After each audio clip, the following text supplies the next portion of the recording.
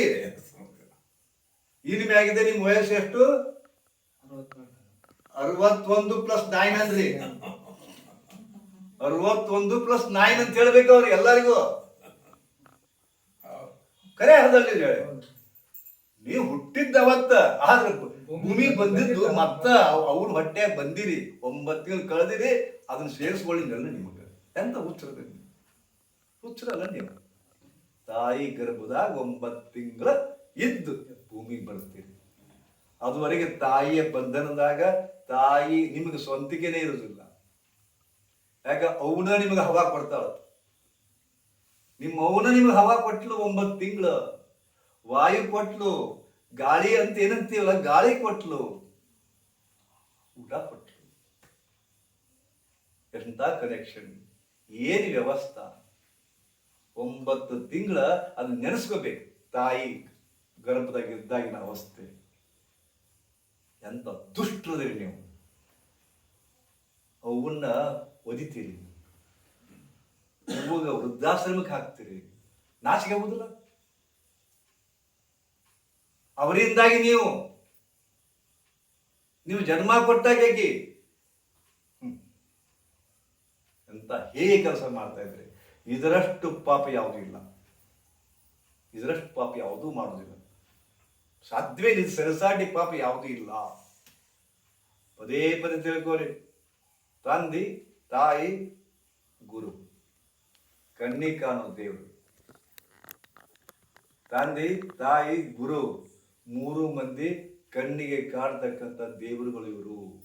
ಇವರಿಗೆ ಎಂದೆಂದು ಉಪಚಾರ ಮಾಡಕ್ ಹೋಗ್ಬೇಡ, ಇದು ತಿಳ್ಕೊಂಬಿಡ್ರಿ.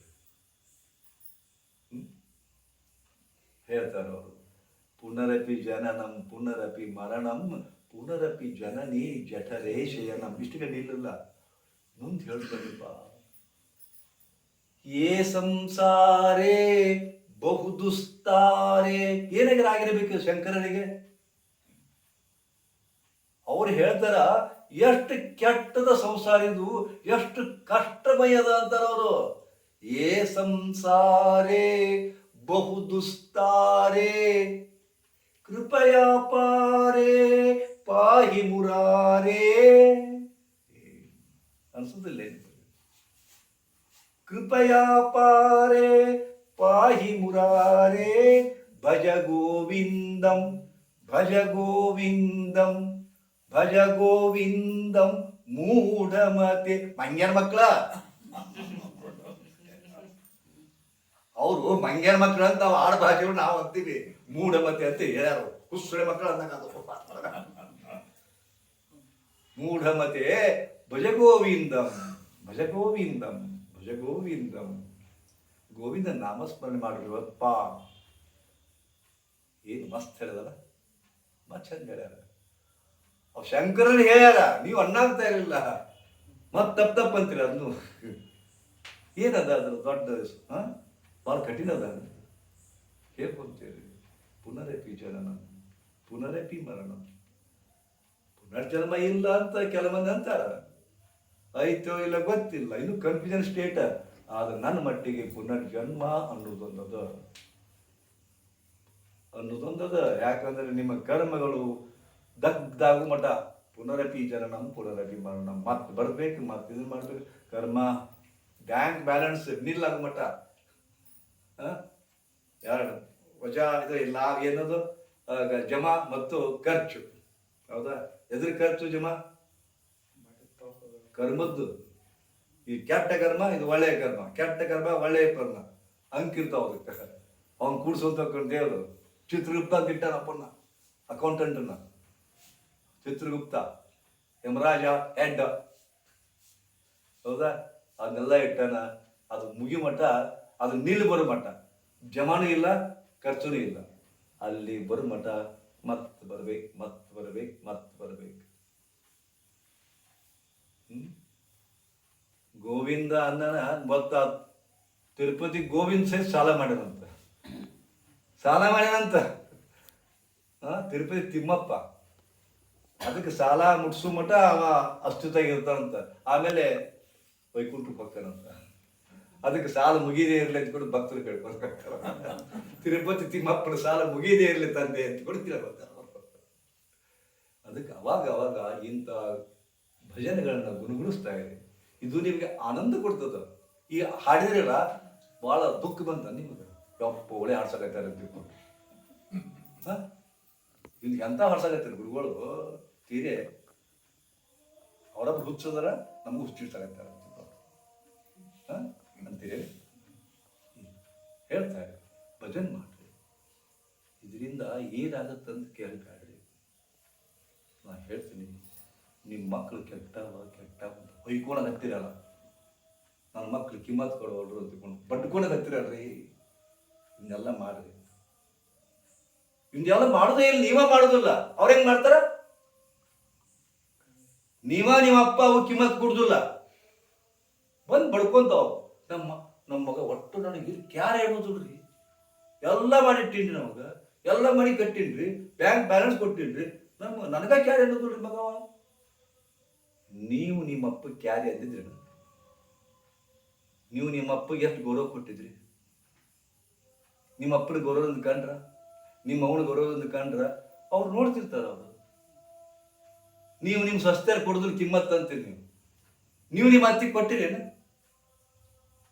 ನೀವು ನಿಮ್ಮ ಅತ್ತಿಗೆ ಕೊಟ್ಟಿರಿ? ಹೋದದು ಕಾಲ. ಅತ್ತಿಗೆ ಅಂಜಿ ನಡಿಬೇಕಾಗಿತ್ತು, ಒಂದು ಕಾಲ ಇತ್ತು. ಅದನ್ನು ಸ್ವಸ್ಥರು ನೋಡ್ತಿದ್ರು.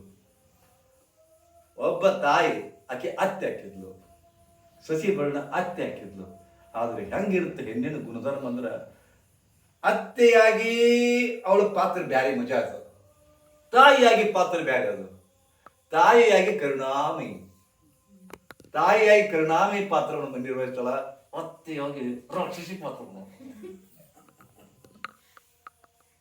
ಜಗತ್ನಾಗ ಬೆಸ್ಟ್ ಹೆಸರಪ್ಪ ಅತ್ತಿ. ಕಾಟ ಕೊಡಾಕಿ ನಾ ಅಂತಿಕೊಂಡ್ಬಿಟ್ಟಾರ. ಈಗ ಟ್ರೆಂಡ್ ಚೇಂಜ್ ಆಗಿದ್ ಕರೆ. ಯಾರು ಅತ್ತಿ ಕೈ ಬದುಕುದಿಲ್ಲ, ಈಗ ಬದುಕ್ತಾ ಇಲ್ಲ ಯಾರು. ಮತ್ತೆ ಮದುವೆ ಆಗ್ಬೇಕಾದ್ರೆ ಅತ್ತಿಲ್ಲ ಮನೆಗೆ ಕೇಳ್ತಾರ ಎಲ್ಲಾರು. ನಿಮ್ಮವ್ವ ಅದ ಅಂತ ಕೇಳಿದ್ರು, ಅದು ಹೊರಗ ಅದ ಅಲ್ಪ ಹೋಗ್ಬೇಕ ಹಾಳಾಗಿರ್ತ. ಅತ್ತಿಲ್ಲದ ಮನೆಗೆ ಬೇಕಂತ. ಮತ್ತ ಅತ್ತಿಲ್ಲದ ಮನೆ ನೀವ್ ಹೆಂಗ್ ಹುಡುಕ್ತೀವಿ? ನಿಮ್ಮ ಮಕ್ಕಳಿಗೂ ಅವರು ಕೇಳ್ತಾರ, ಅತ್ತಿಲ್ಲದ ಮನೆಗೆ ಕೊಡೋದು ಅಂತಿಕೊಂಡ್ರು ಸಾಯಿಗೆ ಹಾಕ್ತಾರ. ನೀ ಸಾಯ ಅವಾಗ. ಅದೇ ಪದ್ಧತಿ. ನೀವು ನಿಮ್ಮ ಅಪ್ಪ ನಿಮ್ಮವ್ ಗೌರವ ಕೊಡ್ಲಿಲ್ಲ, ಅವ್ರ ಮಾತು ಕೇಳಿಲ್ಲ, ತಿರಸ್ಕಾರ ಮಾಡಿದ್ರೆ ನಿಮ್ಗ ನಿಮ್ಮ ಮಕ್ಕಳು ಇದಕ್ಕೆ ಎಷ್ಟು ಸಣ್ಣ ಸೂತ್ರದ. ನೀವು ಕೊಟ್ಟಿದ್ರೆ ಅವ್ರು ಕೊಡ್ತಿದ್ರು, ನೋಡ್ತಿದ್ರು ಅವರು. ಅದಕ್ಕೆ ನಾ ಅಂತೇನಿ, ಮುಂಜಾನೆ ಪೂಜೆ ಮಾಡ್ಕೋರಿ, ಮುಂಜಾನೆ ಭಜನ್ ಮಾಡ್ರಿ, ಗುಡಿಗೆ ಹೋಗ್ರಿ, ಗುರುಗಳು ಕರ್ಕೊಂಬರ್ರಿ, ಕಾಲಿ ನಮಸ್ಕಾರ ಮಾಡ್ರಿ. ಅವ್ರು ನಮಸ್ಕಾರ ಮಾಡ್ತಾರ. ಬಿಟ್ಟಿರಪ್ಪ ನೀವು. ಸ್ವಾಮಿಗಳು ಕರ್ಸೋದಿಲ್ಲ, ಗುರುಗಳು ಕರ್ಸೋದಿಲ್ಲ, ಗುರು ಅನ್ನೋ ಭಾವ ಇಲ್ಲ, ಗುರು ಅನ್ನೋ ನಮಸ್ಕಾರ ಇಲ್ಲ, ಪಾದ ಪೂಜೆ ಅನ್ನೋದಿಲ್ಲ. ಅವ್ರು ಯಾಕೆ ಮಾಡ್ತಾರ್ರಿ? ಅವ್ರಿಗೆ ದೂರ ಬೇಡ್ರಿ, ನಿಮ್ಮ ತಪ್ಪು. ಅದಕ್ಕೆ ಹೇಳ್ತಿರಲ್ಲ, ಇನ್ನು ಮನೆಗೆ ಹೋದ್ಮೇಲೆ ಸ್ವಲ್ಪ ಚೇಂಜ್ ಆಗ. ನಿಮ್ಮ ಮಕ್ಕಳಿಗೆ ಸ್ವಲ್ಪ ಹೆದರ್ರಿ. ಸಿಗರೇಟ್ ಸೇದ್ಬೇಕಾದ್ರೆ ಮಕ್ಕಳಿಗೆ ಹೆದರ್ರಿ. ಮತ್ತೊಬ್ಬಕ್ಕೆ ಕೂಡ ಡೋ ಮಾಡ್ಬೇಕಾದ್ರೆ ಹೆಂಡತಿ ಹೆದರ್ರಿ. ಸಾರಾ ಸಗಟ ಈಗ ನಾವು ಮದುವೆ ಆಗಿ 65-70 ವರ್ಷ ಸಹಿತ ಮತ್ತೊಬ್ಬಕ್ಕೆ ಕೂಡ್ಲ ಮಾಡ್ತಾವ. ದರಿದ್ರ ಸಾಕಾಗಿಲ್ಲ ನೀವು ದರಿದ್ರ ಒಯ್ದು. ಇವು ಖುಷಿಲಿರ್ತಾವ. ನನ್ನ ಕಂಡ ಭಯಂಕರ ಪ್ರೀತಿ ಮಾಡ್ತಾವ. ಯಾವ ಹೊತ್ತಿನಾಗ ಚೇಂಜ್ ಆಗೋದು ಗೊತ್ತಾಗಿ ನಿಮ್ಗ. ಯಾವ ಹೊತ್ತಿನಾಗ ಅವ್ರ ಮನಸ್ಸು ಬದ್ಲಿಯಾಗ ಹೇಳಕ್ ಕೊಡುದಿಲ್ಲ. ನೀವೆಲ್ಲ ಒಂದ್ 4 ಮಕ್ಕಳು ಹಡಿದ್ರಿ, ಅವರೇ ಹಡಿಯೋಂಗ್ ಮಾಡಿದ್ರಿ. ನಿಮಗ ನೀವು ಎಂತ ಚಂದ ಟ್ರಿಮ್ ಇದ್ರಿ, ಆಮೇಲೆ ಡ್ರಮ್ ಆಗಿಬಿಟ್ರಿ, ಹಡದ ಮೇಲೆ ಡಿಶೇಪ್ ಆಗಿಬಿಟ್ರಿ. ಅದಕ್ಕೆ ಬೇರೆ ಬೇರೆ ಕಡೆ ಕಣ್ಣು ಹಾಕಿಬಿಟ್ರು. ಕೊಬ್ರಾಮಗಳು ಅವ್ರು ಇದ್ದಂಗೆ ಇರ್ತಾರ ಅಂತೀರಿ. ಅವರು ಡಿಶೇಪ್ ಆಗ್ಯಾರ, ತಾವು ಡಿಶೇಪ್ ಆಗಿ ಗೊತ್ತಿಲ್ಲ, ಹೇಂತಿ ಡಿಶೇಪ್ ಆಗಿದ್ದು ನೋಡ್ತಾರ ಅವರು. ಅದು ಹೊರಗೆ ಕಣ್ಣು ಹಾಕ್ತಾರೆ. ಅಂಜಿಕೆ ಇರಲಿ. ಸಾರಾ ಸಗಟಾಗಿ ಪ್ರತಿಯೊಬ್ಬ ಹೆಣ್ಮಕ್ಳು ಬಂದು ಅವಲತ್ತುಗೊಳ್ಳೋದು ಇಲ್ಲೇ. ನನ್ನ ಗಂಡ ಮಕ್ಕಳು ನನ್ನ ಗಂಡ ಮತ್ತೊಬ್ಬರಿಗೆ ಕೂಡ ಅದನ್ನು ಏನು ಮಾಡಿ ಬರ್ತಾರಪ್ಪ, ಏನು ಮಾಡಬೇಕು? ಎಷ್ಟು ತಲೆ ಒಳಗೆ ಕುಂತೀನಿ ನಾನು. ಅನೇಕ ಟೆಕ್ನಿಕ್ ಹೇಳ್ತೀನಿ, ಉಗ್ರ ಟೆಕ್ನಿಕ್ ಹೇಳ್ತೀನಿ, ಭದ್ರ ಟೆಕ್ನಿಕ್ ಹೇಳ್ತೀನಿ, ಸಾದಾ ಟೆಕ್ನಿಕ್ ಹೇಳ್ತೀನಿ. ಯಾವ್ದ್ರ ಒಂದು ಹತ್ತದ ಮತ್ತು ಚುಳ ಹಾಕ. ಹೌದಾ? ನಾ ಹೇಳುದು ಇಷ್ಟೇ, ಅಂಜ್ರಿ, ಕಾಲನಿಗೆ ಅಂಜ್ರಿ, ಸಮಯಕ್ಕೆ ಅಂಜ್ರಿ, ನಿಮ್ಗೆ ಹೆಂಡತಿಗೆ ಅಂಜ್ರಿ. ಯಾಕೆ ಹೆಂಡತಿಗೆ ಅಂಜಬೇಕಪ್ಪ ಅಂತಂದ್ರೆ ಯಾರೇ ಅರ್ಥ ಹೇಳ್ಬೇಡ್ರಲ್ಲ.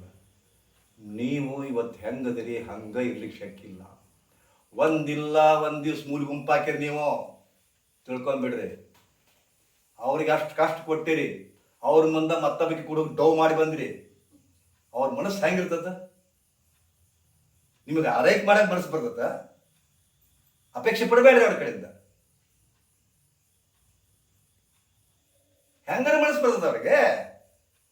ನಿಮ್ಗೆ ಉಚ್ಚಿ ತೊಳಿದು, ಹೇರ್ ತೊಳಿದು, ಪಾನ್ ಕೊಡೋದು, ತಂದು ಯೂರಿನ್ ಪಾಟ್ ಕೊಡೋದು. ಏ ಬಾರ, ಎಲ್ಲಿ ಹೋಗಿದ್ದೆ, ಎಲ್ಲಿ ಹೇಗಿದ್ದೆ ಅಂದ್ರೆ ನಿನ್ಗ ಕುಕ್ಕುಸ ಮಾಡ್ತೀಯ ಅಂತ ಬೇಡ. ಅವಾಗ ನೀವು ತಿವಿದಿರಲ್ಲ, ಆಕಿಗೆ ನೆನಪು ಬರ್ತಾವ. ಆಕಿಗೆ ಅವನು ತನ್ನ ನೀರು ತರ್ತಾನೆ ಬಂಡ ಅಂತಿಕೊಂಡು ಪ್ರೀತಿ ಬರ್ತದ, ಪ್ರೀತಿ ಬರ್ತದ. ನೆನಪಿರಲಿ, ಇದು ಜೀವನ ಬಹಳ ಸರಳದು. ಈ ಸೂತ್ರ ತಿಳ್ಕೊಂಡ್ರೆ ದೇವರನ್ನು ಮಾನಸ್ರಿ, ಭಜನೆ ಮಾಡ್ರಿ, ಪ್ರಾರ್ಥನಾ ಮಾಡ್ರಿ. ನಿಮ್ಮ ಮನಸ್ಸಿರ್ಲಿ ಬಿಡ್ಲಿ, ನಿಮ್ಮ ಮನಸ್ಸಿರ್ಲಿ ಬಿಡ್ರಿ ಮಾಡ್ರಿ. ನಿಮ್ಮ ಮಕ್ಕಳಿಗೋಸ್ಕರ ಮಾಡ್ರಿ. ಮಕ್ಕಳಿಗೆ ಯಾಕೆ ಅಂದ್ರಿ ಅಂತೀರಂತಪ್ಪ ಅಂದ್ರೆ, ನೀವ ನಿಮ್ಮ ಮಕ್ಕಳ ಕಡೆ ದಿನ 10 ಪ್ಯಾಕ್ ಸಿಗರೇಟ್ ಸೇರ್ತೀರಿ. ಅವ್ರು ನೋಡ್ತಾರ. ನಮ್ಮಪ್ಪ ಹೋಗಿ ಬಿಟ್ಟೇ ಬಿಡ್ತಾರೆ. ಏನ್ರ ಐತದಾಗ ಅಂತಾರ. ಅವರು ಒಂದ್ ದಿವ್ಸ ನೀವು ಸೇರಿ ಒಗದಿದ್ದನ್ನ ತಗೊಂತಾರ. ನಮ್ಮಪ್ಪ ಯಾಕೆ ಸೇರ್ತಾನ? ಭಾಳ ಚಲೋ ಐತಲ್ಲ ಅಪ್ಪ ಅಂತಾರ. ಸಣ್ಣಗೆ ಅರ್ಧ ಹೋಗಿ ಒಂದು ಬರ್ತದ, ಒಂದು ಹೋಗಿ 4 ಆಗತ್ತ. ನೀವು 4 ಸಿಗರೇಟ್ ಸೇರಿದ್ರಪ್ಪ ಅಂದ್ರೆ ಅವ್ರು 2 ಸಿಗರೇಟ್ ಸೇರ್ತಾರ, ಮುಂದೆ 10 ಸಿಗರೇಟ್ ಸೇರ್ತಾರ.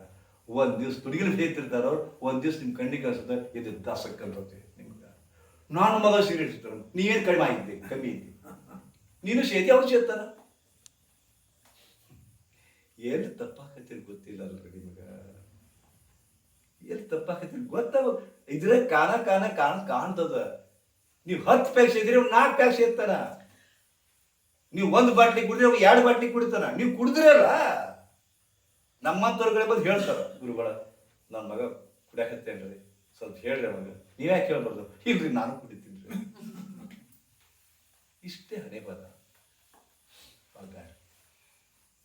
ನಾ ಮಾಡಿದ ತಪ್ಪು, ನನ್ನ ಕರ್ಮ ಅಂದ್ರೆ ಇದಕ್ಕೆ ಕರ್ಮ ಅಂತಾರ. ನೀವು ಮಾಡಿದ ಕರ್ಮ ಗೊತ್ತಾಯ್ತಲ್ಲ, ಅದು ಸಂಸ್ಕಾರ.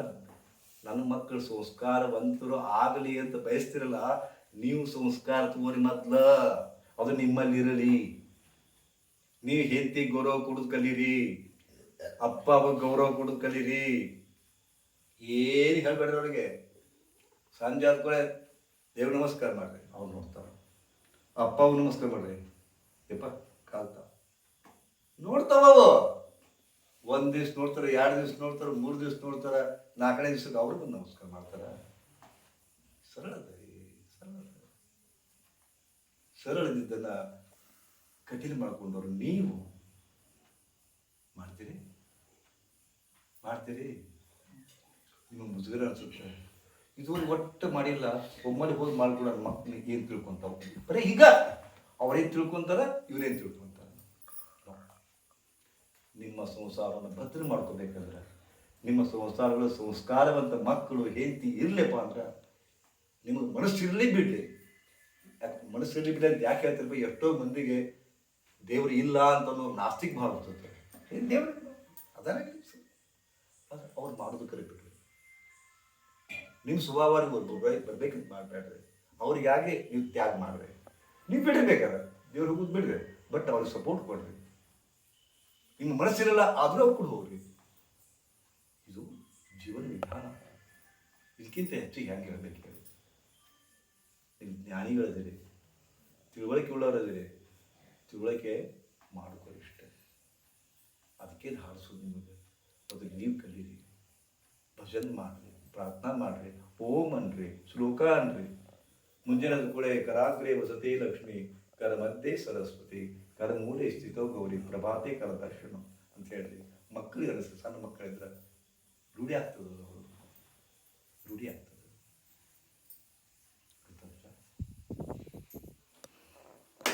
ಶಿವ ಈ ಥರದ ಆಧ್ಯಾತ್ಮಿಕ ಮೆಂಟಾಲಿಟಿ ಏನಿರ್ತದಲ್ಲ, ನಿಮ್ಮನ್ನು ಉನ್ನತ ಮಟ್ಟಕ್ಕೆ ಹೋಯ್ತದೆ, ಉನ್ನತ ಮಟ್ಟಕ್ಕೆ ಹೋಯ್ತದೆ. ಒಂದು ಆತ್ಮಶಕ್ತಿಯನ್ನು ಕೊಡ್ತದೆ, ಹೇಳುತ್ತಿರೋ ಶಕ್ತಿಯನ್ನು ಕೊಡ್ತದೆ, ಅಗೋಚರ ಶಕ್ತಿ ಕೊಡ್ತದದು. ಆ ಶಕ್ತಿ ಹೆಂಗಿರ್ತದೆ, ಹೆಂಗೆ ಯೂಸ್ ಮಾಡ್ಕೋಬೇಕು ಅನ್ನೋದನ್ನ ಪ್ರಾಕ್ಟಿಕಲ್ ತೋರಿಸ್ತಾರೆ. ಯಾರಿಗೆ ಹೆಚ್ಚು ನೋವದ ಇದೆ? ನೋವದ ಯಾರಿಗದ? ಯಾರಿಗೆ ನೋವದ? ಬಹಳ ತ್ರಾಸದ ಯಾರಿಗಿಲ್ಲ? ಯಾರಿಗಿಲ್ಲಲ್ಲ? ಇರಲಿ, ಎಲ್ಲರೂ ರೌಂಡ್ ಕೂಡ್ಬೇಕು. ಈಗ ಇಲ್ಲಿಂದ ಶುರು ಮಾಡಿದ್ರೆ ರೌಂಡ್ ಕೂಡ್ಬೇಕು. ರೌಂಡ್ ಒಂದು ಸರ್ಕಲ್ ಮಾಡಿ, ಕುರ್ಚಿನ ಹಾಕೋಬೇಕು, ಒಂದು ರೌಂಡ್ ಮಾಡಿ ನೋಡೋಣ.